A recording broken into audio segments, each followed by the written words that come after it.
next item is item number 8.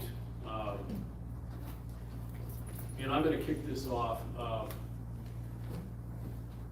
Unfortunately, we, on May 20th of this year, we lost one of our youngest members of our society, Mr. Eli Hart. And it was a tragedy, an incomprehensible tragedy and act that happened in our small town. We're all familiar with this, and the police report just briefly touched on it earlier this evening on the investigation. On the 27th, 7 days later, we had a vigil at the library for little Eli and his family. And it was for Eli, praying for the soul of little Eli and praying for the healing of the family, the Hart family, his father, Tori, and his new wife, and then extended family. And then also the health and the well-being and the repair of our city and our citizens. This is an older community, and we've never had anything like this. Something similar happened a few years ago, but in another city nearby. But anyway, during that vigil, I was approached by a number of citizens and news agencies, and Mr. Nyberg, who is here tonight, and there was an interest, a grassroots interest again, by our citizens and the community around. And I got to tell you, I even received phone calls from people in Duluth about this and the Iron Range. That's how broad this and how many hearts this has touched. But there's an interest in naming the bridge that crosses Seton Channel. And I don't believe it's named right now. But there's an interest, and I mentioned this a couple of weeks ago at a earlier council meeting, that there was a petition that's being circulated. Mr. Nyberg has done that, and this is in our packets this evening, and what we're going to do is with your approval, council, approve this and pass this on to our the county, Hennepin County, for their approval, and putting up a memorial plaque of sort somewhere on that bridge at their approval, that meaning the county's approval, and just memorializing little Eli Hart. And I know that you folks are behind this. I know we talked about it briefly a couple council meetings ago, and it seems that everybody was in favor of this, as our citizens are. We have some 2,000 or better signatures, and I'm sure you didn't read them all, but many, as I said, many citizens all over the state, including the family, that are in favor of this. So before we proceed on ahead with that,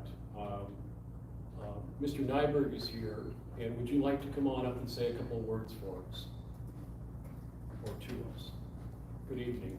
Please give us your name and address. Sure. Sorry to make a correction, but it's Jay Nygaard. Oh, I'm sorry. That's fine. I'm sorry. No big deal. I'm 1386 West Point Road, Orono, Minnesota. A lifelong resident of the area. And like you said, this is a unique experience out here. And it's unfortunate that it had to happen. And it draws a light that these types of things do happen. And even in our backyard. And we have to be aware of this and worry about it. And I speak from experience because I have suffered certain things in my youth out here. So I can understand how when I was in the middle of all this and I was talking to people, how I could sense the community wanted more. They wanted to be able to come together. They wanted to do something to commemorate this so we have something to rally around in the future. And that's when the idea came to me, hey, let's rename this bridge. Now, of course, you said it's got no name, but it's all a figurehead. And I'm not stuck on necessarily renaming the bridge. I've heard other people say, let's do a memorial park, or let's do this or that.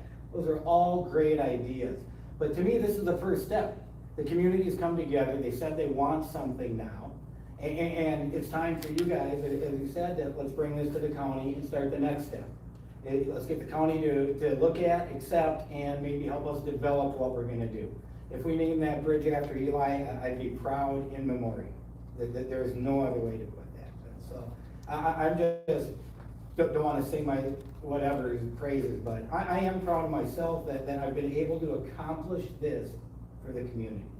Now, you said that, you talked about the number of signatures. Well, I wanna talk a couple other statistics first. There are 90 people online, many of them not from this community, and you said around the state, this is around the country, and I've seen Australia on the petition, that we've had over $1,000 donated online just to spread the word and try to get more signatures. So that tells you how important it is to people in this day and age, when money's so scarce, that they're trying to help spread the word. And I've seen it from $2 or $3 up to what people could afford. So it's great to see that.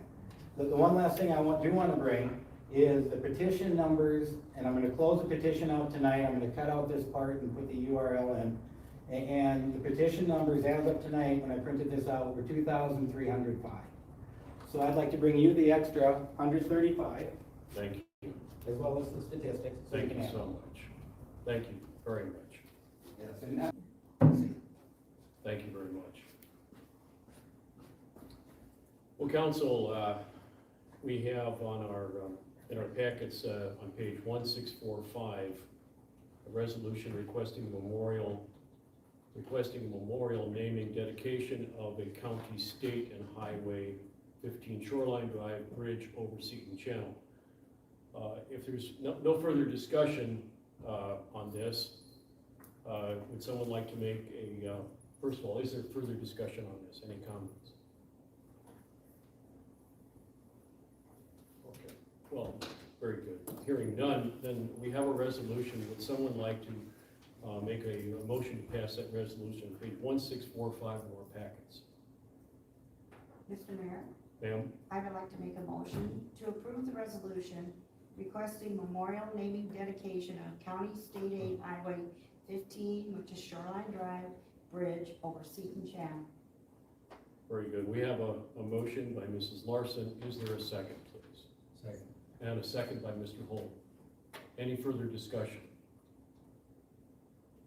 Hearing none, all those in favor, please say aye. Aye. And those opposed, and that passes. Thank you very much.